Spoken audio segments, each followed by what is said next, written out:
Шүкір, жақсы, өзің қалай? Жақсы, сабақ қалай өтті? Әдеттегідей жақсы өтті. Айтпақшы, мен жаңа ертегілер кітабын алдым. Сен де кітап оқыдың, шаршамайды екенсің. Сен түсінбейсің, Арман. Кітап ішіндегі әлемді сен мүлде түсінбессің. Әрине түсінемін. Қойшы тегі, бірде-бір кітап оқымай айтып тұрған әңгімесі қара. Мен де сен сияқты. Кітап оқишы деп бір кітаптың бетін экран бірінші бетін ашып қаласың. Кіріспе деп тұрады, содан кейін қалай кірісесің? Осы Арманда Аяжанды айналшықтап шықпай қойды ғой. Соны айтам, ана қыздың қай жеріне қызығады деймін да, иә? Сендер білмейсіңдер ме? Әдетте жігіттер оқымысты қыздарға қарайды ғой. Ал Аяжан дәл оқымыстың бірі ғой. Қойшы тегі, біз де Аяжаннан сабақты кем оқымаймыз. Бұл әңгімеңді танымайтын адамға айтарсың. Біздің сабақтарымыздың бәрінде 3 деген баға бар. Ал Аяжанда только бесіктер ғой. Болды, қойыңдаршы, қазір Арман кеткесін. Аяжанмен жақсылап тұрып сөйлесеміз. Әрине сөйлесу керек. Оған бәрін жақсылап тұрып түсіндіреді. Сонда не түсіндіреміз? Не болушы еді? Тақтаның алдында сабақты бажылдап айта білмейді. Және ендігі ары Арманнан аулақшылығын жақсылап түсіндіреміз.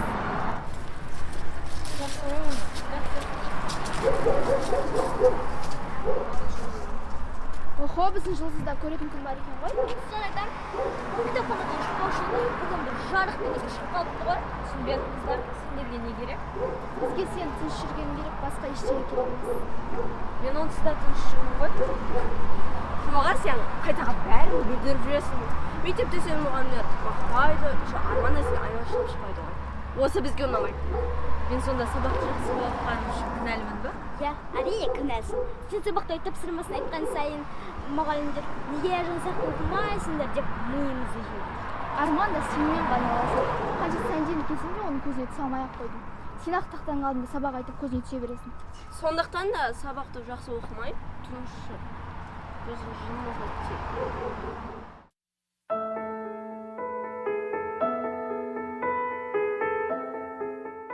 Аяжан олардың барлық қысымына төзіп жүре бересің ба?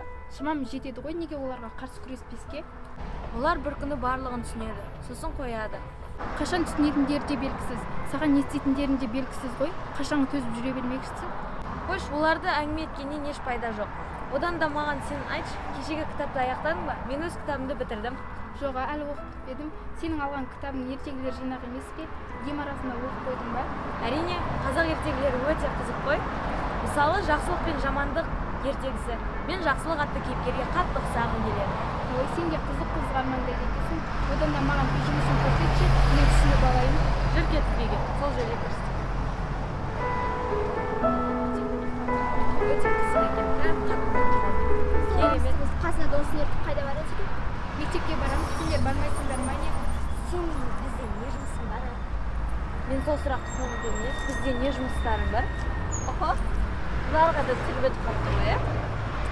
Әлде соған ертеңгі ханзадан күш беріп жүр ма? Ол тоқтатыңдар. Қысқасы ертегі патшайымы кешегі біздің айтқан сөздеріміз есіне шығып кетпесін, есіне шығып кеткен болса. Біз сені аймаймыз. Бізден көретін қорлығында сол кезде тіпті есіне де шығып кетеді. Ал онда ханшайымдарым, сендер кете беріңдер, біз екінші сабақта барамыз.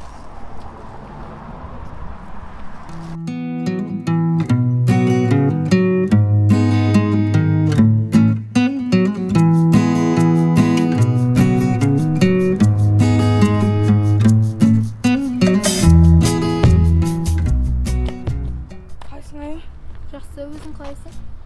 Жақсы. Аяжанды көрдім, мүлде байқамадым. Ол кітапханаға кеткен болар. Айдалар тағы тесіп жүрмесе болар еді.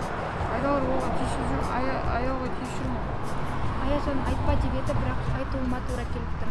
Айда мен оның достары Аяжанға күн бермейді. Олар не? Аяжан неғып оларға қарсы тұрмайды? Ол ертегіде өмір сүріп жүрген қыз ғой. Түсінікті. Уақыт сен онда бара берме, Аяжды күтемін. Жақсы, сау болыңдар. Жақсы, сау бол.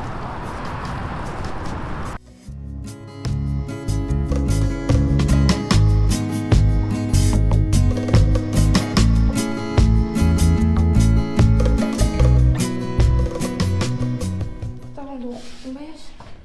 Иә, бітіп қалдым. Сен не істеп жүрсің? Сенімен сөйлесуге келгем. Не жайлы сөйлесеміз? Сен және сенің әлемің туралы. Маған не болыпты? Айдар және оның достары мен қысымына қаншаға дейін шыдамақсың? Оларды маған қысым жасап жүр деп кім айтты саған? Және біреудің сыртынан қалай балағаттайсың? Балағаттасам не болыпты? Айтсам да шындықты айтып отырмын ғой. Сонда да олай деме. Олар жақсы қыздар, тек оны өздері түсінбей жүр. Тағы да бастарыңда аяш. Сен көзіңді аш, бұл шынайы өмір. Бұл ертегі емес. Ертегіде де жақсылық пен жамандық болады. Соңында жамандық бәрібір жақсы адамға айналатын болады. Ол қыздар да жақсылыққа айналады. Әлі көресің ғой? Ой, қатын жер басына оған жоқ.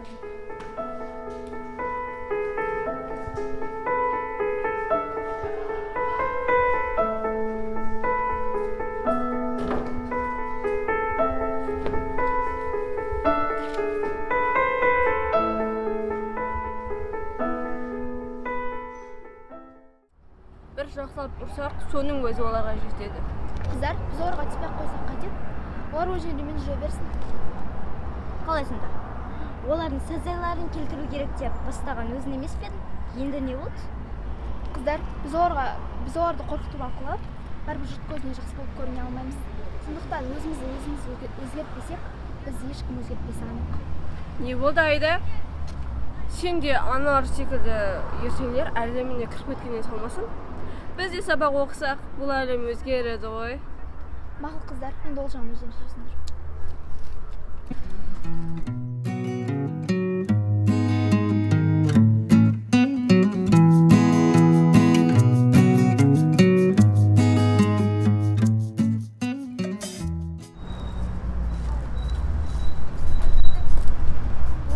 Айда, қалайсың? Оқымысыз болған деп, біздің күтін ғой.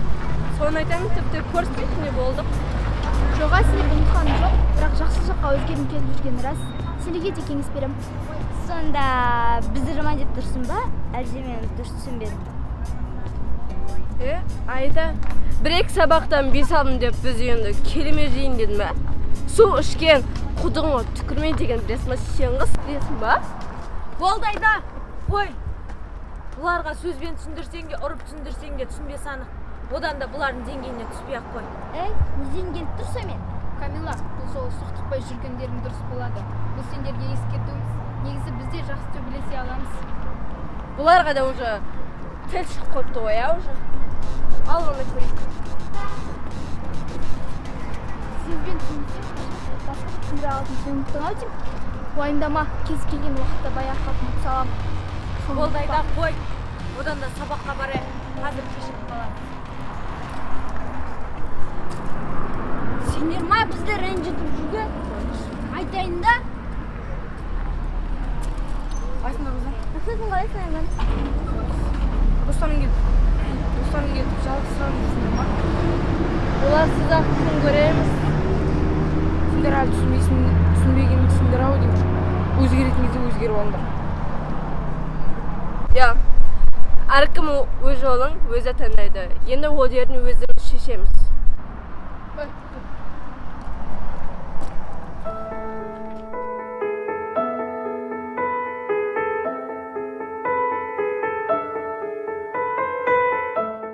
Айда, кеше кітапты әлі оқып жатсың ба? Жоқ, оны кеше оқып біткем. Соны қазір кітапханаға тапсыру керек. Онда кітапханаға бірге барайық. Менде кітап бар. Онда солайсың. Жақсы өзің Қақы бара жаттың? бірақ айжан. Айдар, сен шығасың болады. Тек бүгінге ғана рұқсат берем. Бұл әдетке айналып кетпесін.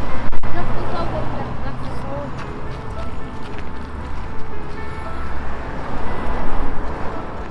Аяумен дәл қазірден бастап Аяжанның мына сөзімен толық келісетін болдым. Қандай сөзімен келісетін болдың? Мынау ертегі емес, бірақ ертегі де өмір сүруге болады. Бәрі тек осы қолымда.